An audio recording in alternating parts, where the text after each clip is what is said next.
Do you know that feeling when your muscles start acting on their own and your hands move without you knowing? That's exactly what happens every morning at 6:47 a.m. when I take my second coffee cup out of the kitchen cabinet. The rational part of my brain screams that I only need one cup right now, but my heart, stubborn and broken, insists on making two. Steam rises from both cups like two prayers sent to a sky whose existence I am no longer sure of. One cup is mine, with a chip on the handle from years of use. The other belongs to Tom, clean and untouched, cooling as I sit at our small kitchen table and watch the sunrise paint the Cascade Mountains in shades of gold and amber. My name is Emily Rawlins. I am 52 years old, and I live in Eugene, Oregon.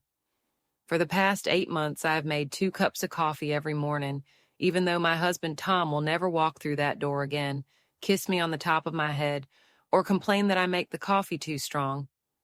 I want to share this story because grief isn't just about the big moments.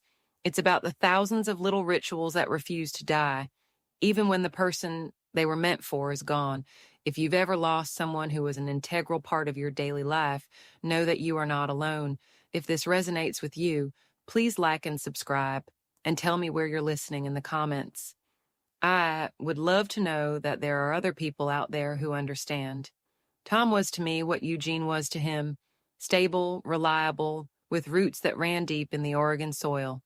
He worked for the Eugene Police Department for 23 years, and in all that time, he never once missed morning coffee with me. Not once. Even when he worked the night shift, he wouldn't go to bed until he had his first cup of coffee. The morning it happened started like any other.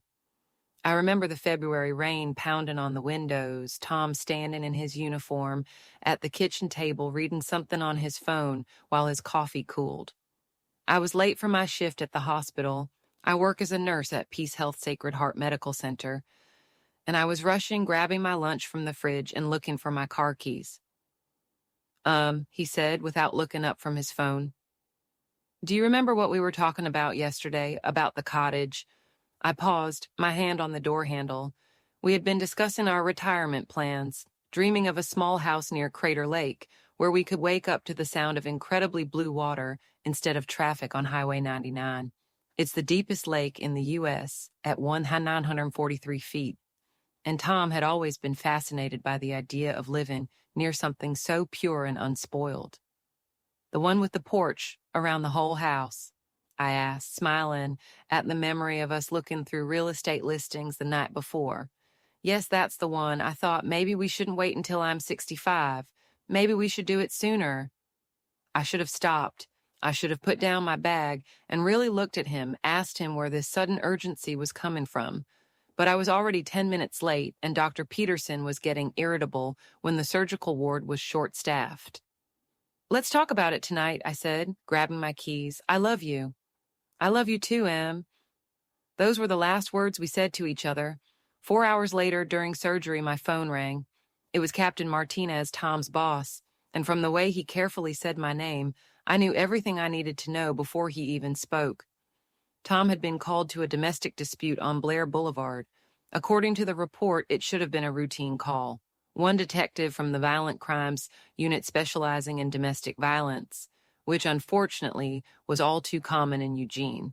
But when Tom arrived at the scene, the situation had already escalated.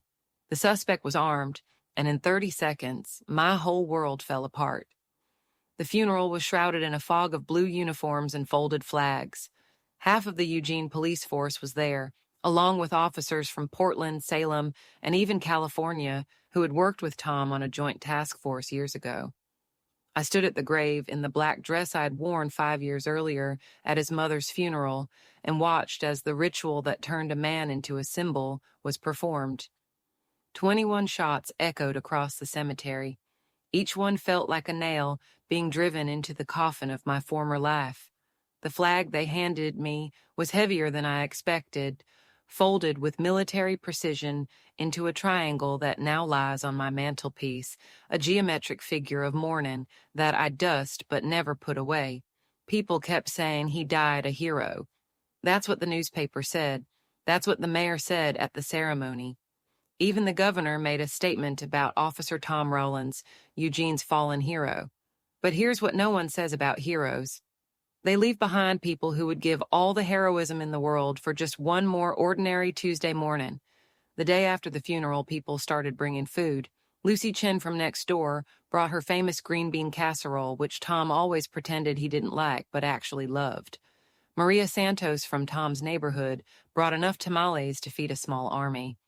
Each dish was accompanied by the same awkward words of condolence, the same cautious phrases about how time heals all wounds, and the same promises to be there if you need anything.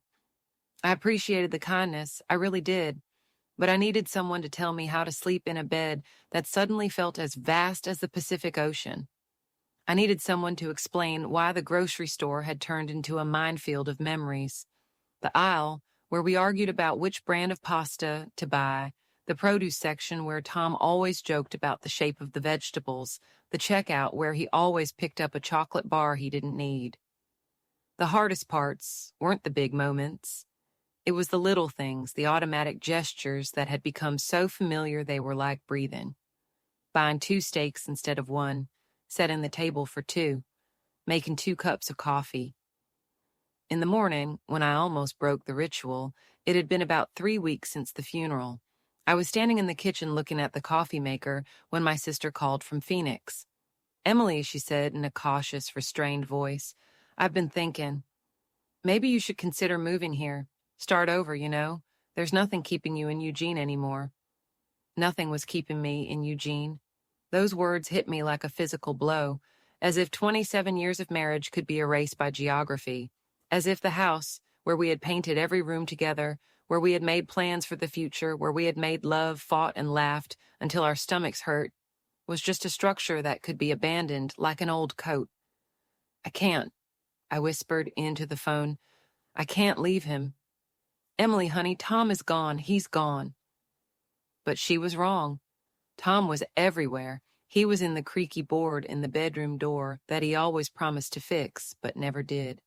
He was in the garden he planted last spring, where his tomatoes were now just dried up stalks that I couldn't bring myself to pull out. He was in the way the morning light fell on the kitchen table, in the scent of his shampoo that still lingered on his pillow, in the second cup of coffee that had become my daily act of defiance against a world that expected me to go on living. After I hung up, I stood at the counter and poured coffee into both cups. Tom's cup was blue ceramic, with a chip on the handle from when he dropped it in the sink 3 years ago. I had suggested throwing it away, but he insisted it was still perfectly usable. Now I understood why he had kept it. Even broken things can hold on to what's important. I carried both mugs to the table and sat down. The silence in the house was deafening, but I spoke anyway. "She thinks I should move to Phoenix," I said to the empty chair across from me. "Can you imagine that, Phoenix? You always said Arizona was too hot and dry. Remember when we went there on vacation to the Grand Canyon? You said it was like being in the sun." The coffee in Tom's mug grew cold while I told him about my day, about the patients I had seen, about how the light was changing with the arrival of spring. It was both silly and necessary, like holding a lit candle in a hurricane. Spring in, Eugene brought rain that drummed on the windows like fingers tapping out a C alphabet I couldn't understand. The cherry trees on our street bloomed and dropped their petals like confetti at a party no one came to. Life around me continued with relentless monotony, while I remained frozen in February, trapped in the amber of that last morning. Work became my refuge. At the hospital, I could immerse myself in the urgent needs of other people, changing bandages, monitoring vital signs, holding hands during procedures.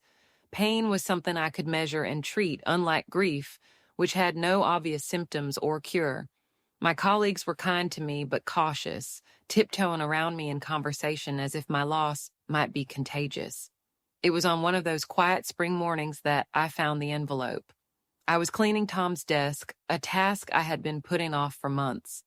The drop leaf table in our living room was his domain, cluttered with work documents, old photographs, and collections of random items that all men seem to accumulate. Broken pens, business cards from restaurants where we once ate, movie tickets from years ago. The envelope was tucked behind a stack of 2018 tax returns, my name written in Tom's neat handwriting on cream-colored paper. My hands were shaking as I opened it, and inside was a brochure for a real estate company in Southern Oregon specializing in properties near Crater Lake National Park.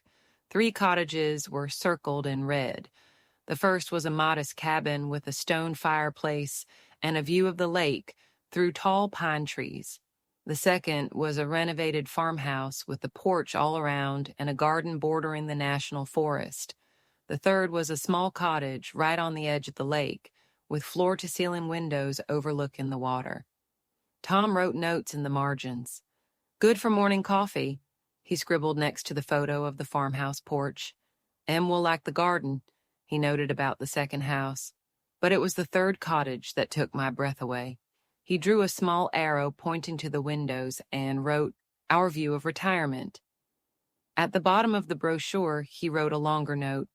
"Called today. We can see the lake house next month. I want to surprise M with a weekend trip. Maybe it's time to move from talk to action." I pressed the brochure to my chest and cried. Not the quiet tears I had been shedding for months, but the deep, body-shaking sobs that come when you discover that the person you love has been planning a future that you will never have. The Crater Lake is awe-inspiring. Native Americans witnessed its formation 7,700 years ago when a powerful eruption caused a high peak to collapse. Tom read about it to me one evening in a travel magazine and was fascinated by the idea that people had actually witnessed the creation of something so beautiful and terrifying. He told me that the lake is fed exclusively by rain and snow and is one of the cleanest bodies of water on Earth. "Imagine waking up every morning to this," he said, showing me photos of the incredible blue water. No traffic, no sirens, just us and the silence. Now, sitting in his chair with the brochure in my hands, I realized that Tom had been planning our future until the very last moment. While I was rushing around, afraid of being late for work, he was dreaming of a different life for us. A life where we could grow old together by the water, as clear as a mirror reflecting the sky. The cottage on the shore was still for sale. I called the number listed in the brochure, and the real estate agent, a woman named Sarah, remembered Tom. "Officer Rawlins," she said warmly. "He was so excited about this property. He asked me not to show it to anyone until he brought his wife here. I'm so sorry for your loss. Everyone in our neighborhood knows what happened." I should have thanked her and hung up. I should have thrown away the brochure and continued the slow process of coming to terms with the idea of living without Tom. But something in me resisted the idea of giving up his dream. "I'd like to see it," I heard myself say. "The cottage, I'd like to see it." "Of course, when would be convenient for you?" I looked at the calendar on Tom's desk. It was March 15th, Thursday, the same day of the week we got married 27 years ago. It seemed like a sign, though I wasn't sure what it meant. "This weekend," I said. "I'll come this weekend." After I hung up, I sat down in Tom's chair and finished his cold coffee. It was bitter and somehow perfect. Outside, the rain had stopped. An ray of sunlight broke through the clouds, illuminating dust motes dancing in the air like tiny perfume particles. For the first time in months, I felt something like hope, not for the future I'd planned with Tom, but for the possibility of a different future, a future in which I could make his dreams come true, even if I had to do it alone. The road to Crater Lake ran through the heart of Oregon, past covered bridges and century-old barns, through small towns where time seemed to stand still on a Sunday afternoon. I had made this trip twice with Tom, but never alone and never carrying the weight of his last dream. Highway 58 wound through the Cascade Mountains like a ribbon through green velvet. The higher I climbed, the taller and thicker the Douglas firs became, their branches creating a cathedral of shadows and light. Tom's favorite playlist was still in the car stereo, a mix of classic rock and country that he insisted was the perfect music for driving. I turned it on and, following the winding road, sang along with his voice as it echoed from memory. Every mile took me further away from the life I knew and closer to something unknown. The familiar landmarks of Eugene, the university campus, the Willamette River, the neighborhoods where Tom used to patrol the streets, gave way to wild nature that seemed timeless, All I could hear was the wind rustling through the trees and the occasional cry of hawks circling overhead. I stopped to fill up in Oak Ridge, a small logging town that had seen better days. The gas station attendant, a woman my age with kind eyes and calloused hands, recognized the Eugene police sticker on my car window. "You're Officer Rawlins' wife," she said. It wasn't a question. I nodded, not knowing how to respond. Tom had always been the kind of person people remembered, the kind who made connections everywhere he went. In 27 years of marriage, I had grown accustomed to being Tom's wife, but I had never considered how empty that title would be without him there to fill it with meaning. "He stopped here every time you guys went to the lake," she continued. "He always bought you those awful gas station donuts and coffee that was way too strong. He said you liked sweet things and caffeine." The memory hit me like a physical blow. Tom's ritual of stopping at every gas station on road trips, buying unnecessary snacks, coffee that was indeed too strong, and sugar-coated donuts that were just as awful as this woman described. I complained about it every time, but I also ate the donuts and drank the coffee because it made him happy. "He was planning something," I said, surprising myself. "A cottage by the lake. We were going to spend our retirement there." The woman's expression softened. "On the outskirts, Sarah said someone was looking at it. It's a beautiful place. Quiet. Tom picked a good spot." I paid for the gas and returned to the car with a bag of donuts and a cup of coffee that was indeed too strong. Tom's ghost was everywhere on this trip, in every mile marker and every picturesque spot. But instead of making me even sadder, his presence felt like company, as if he were sitting next to me on this pilgrimage to our abandoned future. The final climb to Crater Lake National Park was breathtaking. For thousands of years, Mount Mazama had towered over the southern Oregon landscape, one of the highest peaks in the Cascade Range. But about 7,700 years ago, the mountain began to spew ash and lava, leading to the largest volcanic eruption in the Cascade Range in the last 1,000,000 years. The road wound its way up through forests that grew denser and older with every mile until I finally reached the edge. Nothing could have prepared me for that first glimpse of the lake. The water was so blue it looked like liquid sapphire, so clear I could see the bottom of the lake hundreds of feet below the surface. The crater walls rose around it like the walls of a natural cathedral, and the silence was so complete that it seemed sacred. I parked at the visitor center and walked to the trail following the path Tom and I had walked together 2 summers ago. The same trail where he had stopped at every lookout point, taking pictures and reading all the information signs, while I hurried him along so he wouldn't linger. Now I understood his need to absorb every detail, to memorize the view from all angles. He was already planning then, storing images in his memory for a future that would never come. The cottage was just as promised in the brochure, and even better.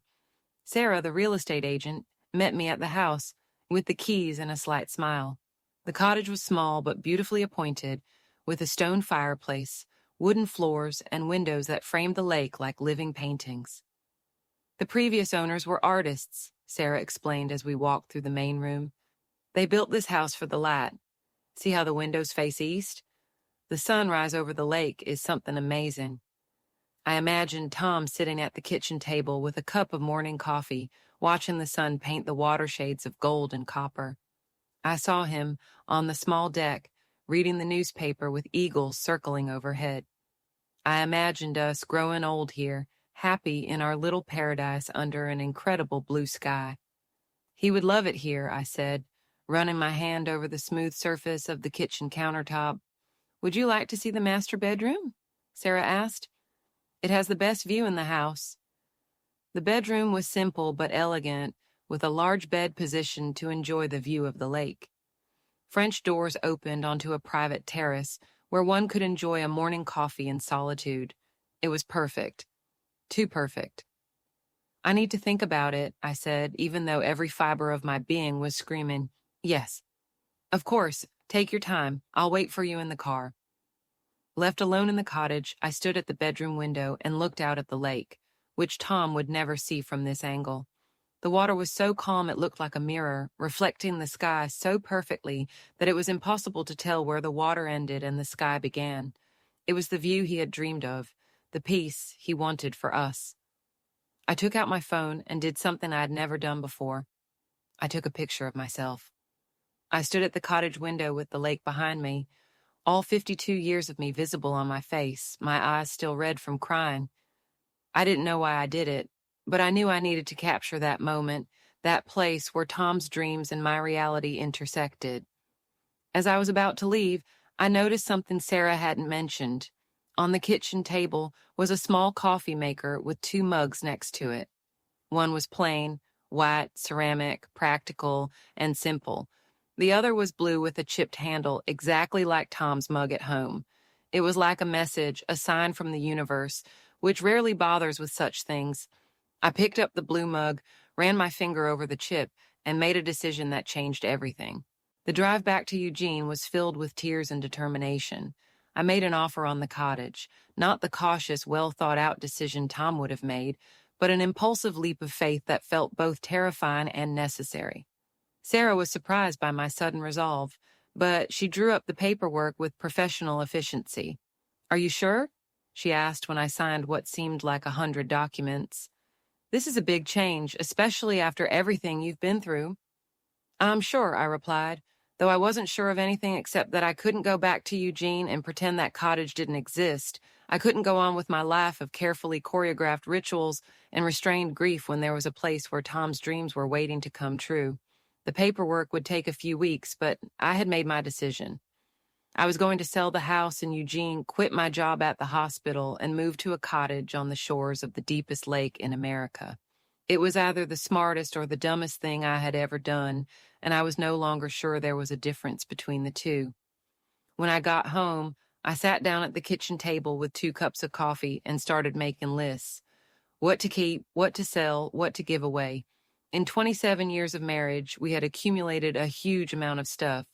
Furniture and photographs, books and kitchen utensils, the accumulated junk of a life together. Most of it suddenly seemed meaningless, anchors tying me to a past that existed only in memory. I called work and said I was sick and spent the weekend sorting through our things. Tom's uniform went to the department. They had a program for families of fallen officers. His tools went to his brother Mike, who had always admired Tom's workshop. His books, detective novels, biographies, and technical manuals on police work were taken to the library. The most difficult things to sort through were the personal items, wedding photos, love letters from our early days, small gifts we had given each other over the years. These weren't just objects, they were tangible evidence of our love. How do you pack a marriage into boxes? I kept the essentials, photos, his wedding ring, his chipped coffee mug. Everything else felt like baggage I couldn't take with me to my new life. The cottage was small, and I was learning to live modestly. My sister called while I was packing Tom's clothes. "Emily, I heard rumors that you put the house up for sale.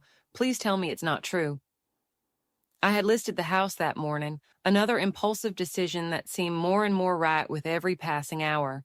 The realtor, a woman named Janet who had sold houses to half the police department, was concerned about my timing. "Are you sure you want to sell so quickly?" she asked. "Grief can make people make decisions they later regret." But I wasn't making decisions out of grief anymore. I was making them out of something else, maybe hope or love, or just the realization that Tom's dreams deserved respect, even if he wouldn't be around to see them come true. "It's true," I told my sister. "I bought a cottage near Crater Lake. I'll move there as soon as the paperwork is finalized." There was a deathly silence on the other end of the line. Then a voice said, "Emily, this is crazy. You can't just throw your life away because of Tom's romantic ideas about retirement." "I'm not throwing my life away," I said, folding one of Tom's patrol shirts. "I'm choosing it. For the first time in months, I'm choosing something instead of just surviving." "But what about your job, your friends, your support system?" I looked around the kitchen where I had made 2 cups of coffee every morning for 8 months. This house was no longer a support system. It was a museum of loss, a place where I was trapped in amber like an insect caught in tree sap. "I need to go where I can remember him alive, not dead," I said. "In this house, he's everywhere and nowhere. At the lake, he'll be everywhere and he'll be alive." My sister didn't understand, but I didn't need her to. This decision wasn't based on logic, practicality, or what other people thought was best for me. It was based on love, a love that doesn't end with death, that carries dreams into an uncertain future. The house sold faster than I expected to a young couple with a child who loved the big backyard and the schools in the neighborhood. They walked through the rooms where Tom and I had built our life, and I saw it through their eyes. Not a monument to loss, but a home where new memories could be made. I gave them the coffee maker and kitchen table, the dishes and furniture that defined our home life. But I kept 2 mugs, our wedding photos, and an envelope with Tom's dreams for the house. These were the most essential things that would make the house a home, not just a house. On my last morning in Eugene, I stood in the empty kitchen and made coffee for one. Without Tom's mug, without the familiar comfort of our morning routine, the ritual felt strange, but at the same time, it was a beginning, the first day of the life I had chosen, not the one that had simply happened to me. I raised the mug in the empty room and said the words I had rehearsed for weeks. To a new beginning, Tom. To your dreams coming true. The coffee tasted like hope. The moving truck arrived at the cottage on a Wednesday morning in late May when the spring snow had finally melted and the lake reflected a sky so blue it hurt to look at it. I had spent the previous week in a hotel in nearby Klamath Falls, waiting for the paperwork on the sale of the house to be finalized and trying to convince myself that I hadn't made a terrible mistake. But standing on the cottage deck and watching the movers carry boxes into the rooms, flooded with light from the lake, I realized I was exactly where I was supposed to be. The cottage was smaller than our house in Eugene, but it felt more spacious, as if the endless view had expanded the walls beyond their physical boundaries. Sarah had left a bottle of champagne and a note. "Welcome home, Emily. Tom would have been so proud." I put the champagne aside for later and focused on the enormous task of turning the house into a home. The previous owners had left a few pieces of furniture, a dining table positioned to admire the lake view, a reading chair by the fireplace, and a bed facing the water like the bow of a ship heading for the horizon. The first thing I did was unpack the coffee maker and place it on the kitchen table next to 2 mugs I'd found during my first visit. The blue mug with a chip stood next to my own familiar cup, and somehow this little domestic touch made the cottage feel less like a rental and more like a place where I could build a life. I spent the first week establishing a new daily routine: morning coffee on the terrace, walks along the lake trail, evening fires in the stone fireplace. The silence was profound. No traffic noise, no sirens, just the sound of the wind in the pine trees and the occasional cry of an eagle. At night, the stars were so bright that they seemed close enough to touch, and I understood why Tom had fallen in love with this place. Adjacent to the cottage was a small, overgrown, but restorable garden. I spent hours pulling weeds and identifying plants, discovering that the previous owners had planted native species that attracted butterflies and hummingbirds. Tom would have loved this garden. He always talked about wanting to grow his own vegetables, although he never got around to doing anything except planting a few tomato plants. On my 10th day at the cottage, I woke up before dawn and made coffee for 2. It was Wednesday morning, exactly 8 months after Tom's death, and I took both cups out to the terrace to watch the sunrise paint the lake in shades of gold and copper. The water was so still it looked like hammered metal, and the silence was so complete that I could hear my heart beating. "Good morning, Tom," I said to the empty chair next to me. I did it. We did it. The sun rose above the rim of the crater, and the lake turned from gold to blue, then to something more than blue, a color that had no name in any language I knew. I remembered that it contained 4.6 trillion gallons of water, all so pure that you could drink it like liquid light. I took a sip of coffee and felt something I hadn't felt in months: peace, not the absence of pain, but the presence of something greater than pain. The lake stretched out before me like a blue mirror, reflecting not only the sky, but also the possibilities of a life I was just learning to live. A knock on the cabin door interrupted my thoughts. It was Dr. Martinez from the hospital in Eugene. Emily, I hope I'm not calling too early. I wanted to see how you were doing, how you were settling in. Everything's fine, I replied, surprised to realize that it was true, really good. I'm glad to hear it. I know leaving the city is a big change, but I have to ask, are you planning on going back to nursing? If so, there's an opening at the medical center in Klamath Falls. It's a small hospital, but they need experienced surgical nurses. I looked out at the lake, at the morning light dancing on the water like scattered diamonds. I had been so focused on moving that I hadn't thought about what I was going to do next. Nursing had been my profession for 30 years, but it was because of that job that I was late the morning Tom died. I might be interested, I said. Send me the details. After hanging up, I sat with my cup of coffee and thought about going back to work, not because I needed the money. Tom's insurance and pension, combined with the proceeds from the sale of our house in Eugene, provided me with financial stability. But because I needed a purpose, something I could do with my hands, my heart, and my experience. I liked the idea of working as a nurse in a small hospital, caring for people in a community where everyone knew each other. It wouldn't be like the hustle and bustle of Eugene, but more personal, more connected to the rhythm of a place where people come for healing and peace. I made a decision that surprised me with its certainty. I would apply for the position, but I would also start something new.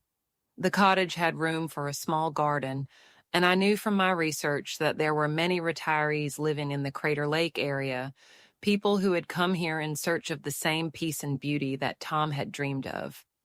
I would become a home care nurse, someone who could provide medical care in the comfort of people's homes. I would be the kind of caregiver I had dreamed of being in the last months of Tom's life, when he was so tired after his shifts that he fell asleep in his chair without taking off his uniform. The morning light was getting brighter, and I realized that I had been sitting on the terrace for over an hour planning a future I couldn't even think about when I woke up. The second cup of coffee, Tom's cup, had grown cold, but for the first time in months I didn't feel the need to apologize to it. I took both cups into the house, washed them thoroughly, and then placed them on the kitchen table, where they would wait for tomorrow's ritual.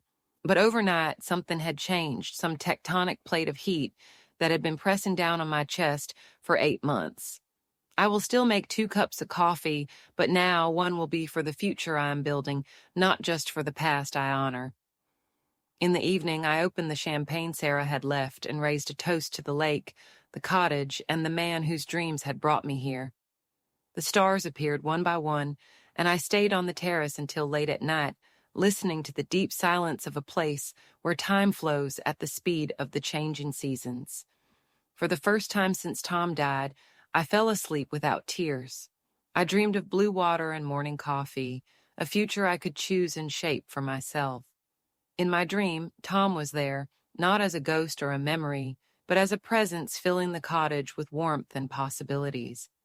I woke up to the sound of my own laughter, which I hadn't heard in so long that it sounded like a stranger's voice. Outside, the lake caught the first rays of dawn and reflected them back into the sky like a blessing. I made coffee for 2, took 2 cups out to the terrace, and began the first day of my eternal life. The ritual continued, but now it had a different meaning. 1 cup was for the love that had brought me here, the other for the life I had chosen. Both cups were filled with hope. Both cups were blessed with impossible blue water that stretched to the horizon like a promise fulfilled. Good morning, Tom, I said to the lake, to the sky, to the future I had yet to write. Thank you for showing me the way home. The sun rose over Crater Lake, and I was exactly where I was meant to be,